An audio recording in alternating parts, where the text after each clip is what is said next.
report! Greetings, Echo Cluster. This is Comrade Koski reporting live from the Valles Conflict, which is extremely funny because Valles Conflict ended already a few weeks ago. Drexion won. So, what Valles Conflict?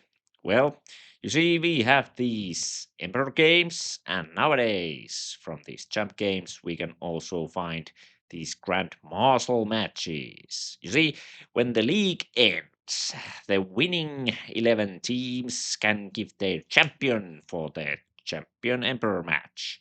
But there is also a Grand Marshal match for the next 11 teams. And the few last games are not, of course, as tough as the Emperor matches, but they've been a good quality games. And now it's time for me to make a recap of this Valles conflict and see what happened over there. Now, this ended already on turn 81. The settings said it could have lasted for 140 turns, but it didn't. So it was really good show by Drexion from House Stark that he won this game. And now we'll recap this. This will be multiple episodes. They will be in the same playlist, so you can see these all from the playlist after these have been done. So, and I try to make them so that you don't even notice when a video changes to another one if you start looking them from the beginning. But let's start from the Solar Federation, this recap. Now, when some champ players make a recap of a game, if some senior emperors, for example, who I know, want to know if a player is any good, how do they do it? Well, they go to a past game of that player and then they use the time machine and they go to turn 30 and they check the situation and that's it. And you might find that pretty funny, but that's how they do it as the basis of what they do. Because on turn 30, the ship limit should be hit or near hit, and it shows the situation of your fleet and your economy. Because Planets is a game of tactics, logistics, and diplomacy. And I'd like to think of them as a pyramid. And the basis of the pyramid is the logistics. Because with firepower, with enough firepower, your tactics becomes easier and you have some power in the negotiation table. If you have a poor military, if you have poor firepower by ship limit, you are not a leading candidate for the game. You have not really means to do much tactics, and you don't have much to be a really seriously taken player in diplomatic negotiations. So, because of that, the logistics is so important. But when we go past a game to see what has happened in a game, pro tip: uh, go first to here on this dashboard, and in diplomacy in the side, go very down there as far as you can go and click load all messages. After that, when you use the time machine, you can see all the messages starting from turn 1. So let's go first the 30 turns of each player and go through their tactics and logistics and diplomacy. So, first, this is the Federation. Let's go to turn 1. And so this is the map. Basic stellar cartography here in the Valles Conflict. We have a nebula here in the center and some star clusters. This is actually pretty interesting. This already means that here you could maneuver quite easily without fear of big mines or webs. So this is a good area for pretty much any race to be in if you are not a robot or a crystalline. But for robots, this area also is very good because they can move through radiation cluster, as can the fascists, the Fury, I mean. And so this is pretty interesting. Also, only some players have some debris disks over here. They are not in a very good place here because in the beginning of the game, what's good? What are the debris disks good for? They are good for fuel because almost every race have got a good ship that can go into the debris disk is small enough but has got a big enough fuel tank to pick up some fuel over there or put some mines there so they can pick up some fuel.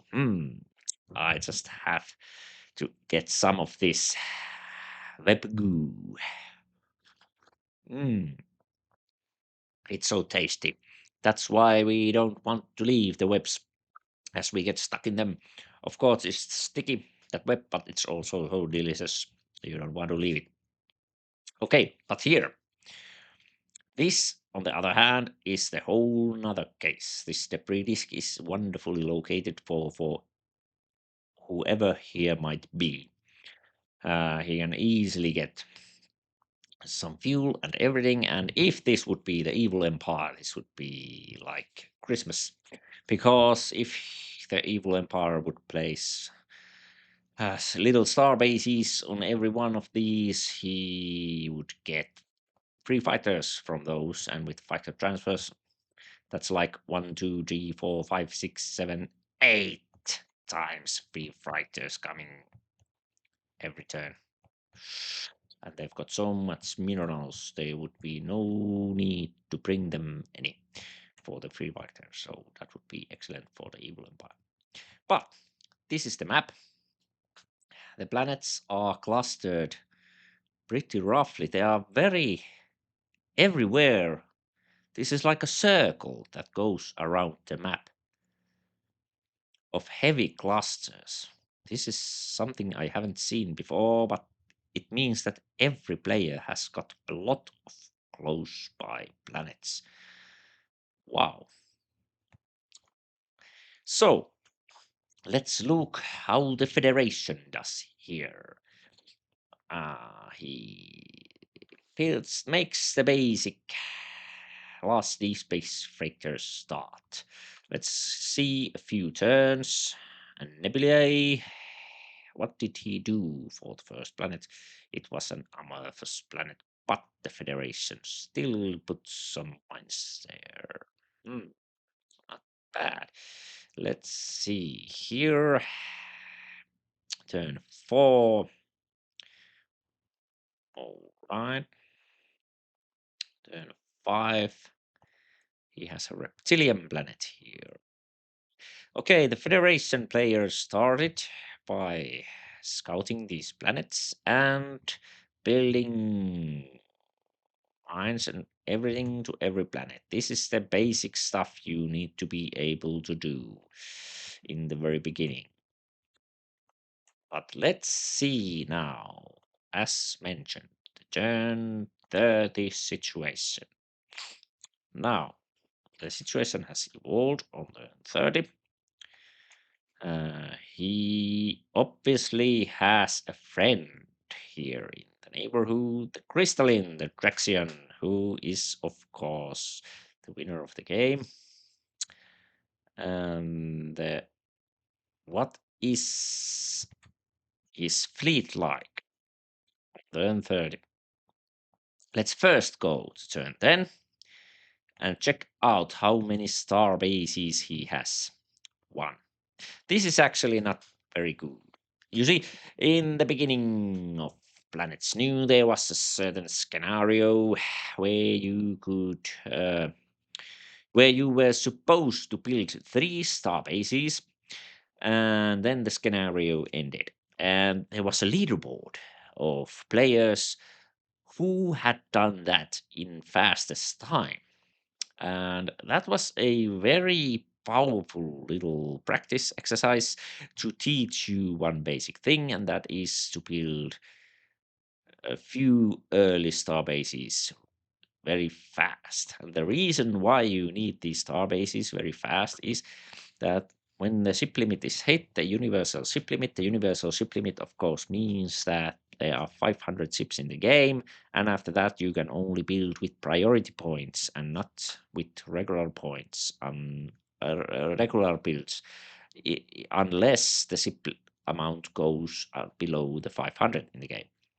And that won't happen because people will have so many priority points that it will take 50 turns, 100 turns before you get regular builds again without using those priority points. And as you get +2 priority points from a starbase that doesn't build anything, just by having one empty starbase for 10 turns, you get 20 priority points. And one that can build you a biocide or Gorby or something, Merlin, Alchemism. So when we are looking at this uh, turn 30 performance of a player, we check most basically the scoreboard. And here we can see the Federation. Here is in the middle. The planet count doesn't really matter so much at this point because you shouldn't get much of regular builds. This game is showing really nasty situation because we have a situation where we have turned 30 and we are not very near ship limit of 500. And what does that mean is can be seen exactly here. We have the crystal player who is obviously light years ahead in skill to anybody else, and he has 21 star bases, as you can see here. The other players, the closest, are with 10, but he has 21. And this means here we can see that he gets 34 priority points. So when we are looking on turn 30 at the ship limit, that should be the ship limit as soon as the situation. We are looking at the starbase amount, the warship amount, the military amount, and the priority points. And from the ships, we look at the hulls and we look how many Merlins they have and how many capital ships. This player has 4 Novas and 1 Merlin and 6 star bases. And also with priority points, we check out how many capital ships he could build. Now with 75 you can build some, but in comparison to these 300, it's not very well. So what one should know and what you should really concentrate to in your games is first and foremost try to be as good in economy, especially in early economy and logistics as you can, and try to improve all the time. Try to learn the best of the senior players and at least try to get those 3-star bases before turn 10. And also, it would be proper to have a Merlin around turn 10 as also, because it helps so much you to get those bottleneck minerals. If you're a robot, that's the uranium. For most, it's the molybdenum because you run out of it at your homeworld quite soon. And your transport engines need it.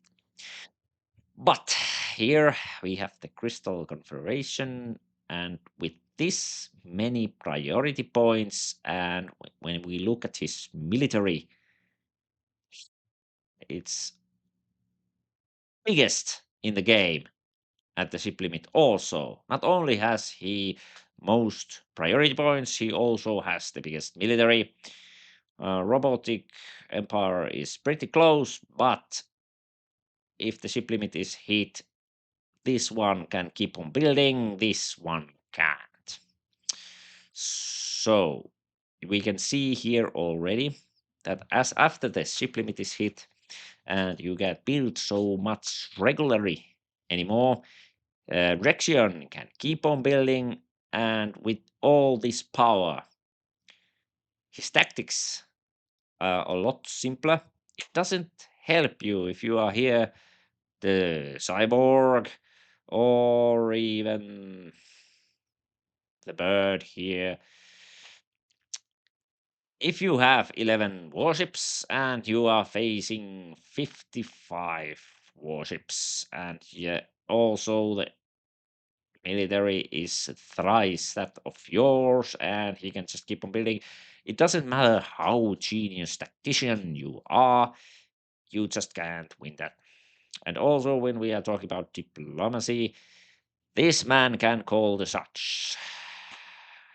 The others players must be pretty creative to see what has happened. Now I remember a few weeks ago I already went past this game, and we can see here from diplomacy we need to go turn 1. No, okay, let's go first return to now, then we go to the load all messages, and then we go here to here below. And from here we can see that from the deploy messages, it seems that not many were active in diplomacy early on, but Drexion was. Drexion very early on asked this Bachmann Fed about if you would like to exchange locations to figure out where everybody is. And they then found out that they are neighbors, and then they decided to be friends. And here, important thing for the whole game, Drexion used the term he likes to make ride or die kind of deals. And that means that there's not detailed bureaucracy of this treaty ends on the 40 or something like that. No, it's ride or die. It means you stick together with good intention and try to help each other, or you go both down with it. That's the kind of deals I like. It's very simple and it's easy to do. And also, they were together very actively, discussed with each other, and we found out that the Rexion, who is quite a good player, here also had this Wrath of God as his close consultant. One of the best, if not the best player of the site right now. actively playing, and it's only a matter of time when he becomes an emperor if he sees any reason to join an emperor game. He has been consulting Drexion, and I'm sure Drexion has learned a lot in that, and I'm sure the time machine on turn 30 and the results there really point into that direction. But what we also know about Wrath of God is that he's not only an excellent player in logistics, but also in tactics and diplomacy. And as I've been playing with Drexion myself, I know he's not at all a poor player. On the other, no. On the contrary, he's a great player, and he also is a great diplomatic player. So before I end this episode, I'll make another episode tomorrow. But from the Federation start, I could say that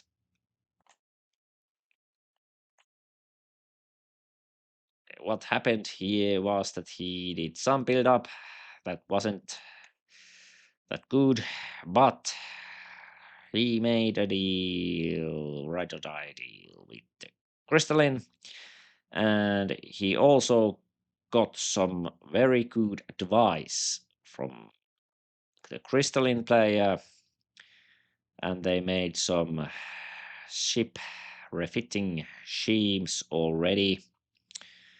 And this player here, the enemy, the Lizard Day, was playing aggressively and tried to invade this Federation player, but together, as you can see here, together they managed to thwart that plan. So that was what happened to Federation in the very beginning, and that was my shame. But I end this also when we think about the pyramid. We have the logistics, which is the basis for everything. It gives power to tactics and logistics, tactics and diplomacy. On the second level, there's diplomacy. And what diplomacy does, it disables or enables your victory. Because this in these games, it doesn't matter how strong you are. If everybody are against you, you will lose, usually, if the game is high enough. So you need diplomacy to enable your victory. You disable your victory if you are alone fighting against everybody. You can't win. But you can enable your victory by having enough friends to be able to win the game. And then the tip of the iceberg is the tactics. If the players are logistically strong, if the diplomatic situation is good for both, then we are in a stalemate situation, and then the tactics becomes the decisive factor.